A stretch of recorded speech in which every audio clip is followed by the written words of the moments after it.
Salut vous! Aujourd'hui, on va voir les motifs de carton blanc et de carton jaune, qui sont les mêmes. Concernant le carton blanc, il donne lieu à une exclusion temporaire qui va varier en fonction de la compétition, futsal ou football. Ce carton blanc donne lieu donc à une exclusion temporaire. Le chronomètre doit être arrêté pendant cette exclusion temporaire. S'il y a un temps mort, un remplacement ou des blessures, puisque l'idée c'est que le joueur qui a fait la faute soit exclu un temps compté durant un temps de jeu effectif. Et ce carton blanc, il est forcément infligé avant un carton jaune. Donc chaque joueur doit avoir eu un carton blanc avant d'avoir un carton jaune.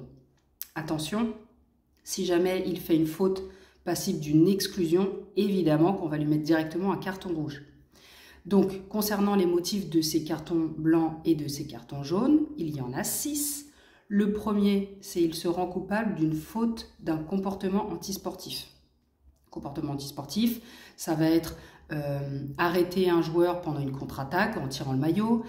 Ça peut être, en fait, c'est un peu toutes les petites fautes. Un tacle un petit peu trop appuyé en football. Ça va être retenir un joueur de manière un petit peu trop longue. Donc ça, c'est une faute de comportement antisportif. Ensuite, en manifestant sa désapprobation en parole ou en acte. Désapprobation, ça veut dire son mécontentement. Donc il va venir râler, ou alors il va tirer fort le ballon quand l'arbitre a sifflé une faute. Ou alors il va venir en faisant les lunettes, ou etc., etc. Donc ça, c'est désapprobation, en parole ou en acte. On fera avec persistance les lois du jeu. Troisième, ça veut dire qu'il va faire plein de petites fautes au cours du match. Donc c'est pas des grosses fautes, ça va être un petit tirage, ça va être un petit croche-pied, etc., etc. Sauf que vous voyez souvent le même joueur, et du coup, il y a un moment, ça fait un peu beaucoup. Donc souvent, l'arbitre va mentionner ce carton-là en montrant du doigt, première faute, deuxième faute, troisième faute, et après il va mettre son carton, pour que ce soit lisible pour les autres en tout cas. Quatrième motif, retarde la reprise du jeu. Typiquement, ça va être le joueur qui va mettre du temps à sortir pour un changement. Par exemple, son équipe est en train de gagner et il va mettre longtemps à sortir du terrain malgré le fait que vous lui ayez dit « bah vas-y, sors, dépêche-toi, etc. etc. » Un gardien qui va prendre beaucoup de temps aussi à dégager le ballon. Il va faire le tour de sa surface, etc. Donc ça a tendance à énerver aussi les joueurs souvent. Ça peut être pareil, faire un coup franc et placer pendant trop longtemps son ballon, reculer, avancer, etc. etc.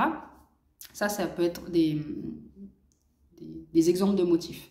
Cinquième motif, il ne respecte pas les distances requises lors de l'exécution d'un coup franc, d'un coup de pied de coin, donc d'un corner, et d'une rentrée de touche. On se rappelle que chaque adversaire doit se mettre à distance lors d'une reprise de jeu. Donc coup franc, ça va être, en futsal, ce sera 5 mètres et en football, ce sera 9 mètres 15. Pour les coups francs et les coups de pied de coin, c'est les mêmes distances. Et pour la touche, 5 mètres en futsal et 2 mètres en football.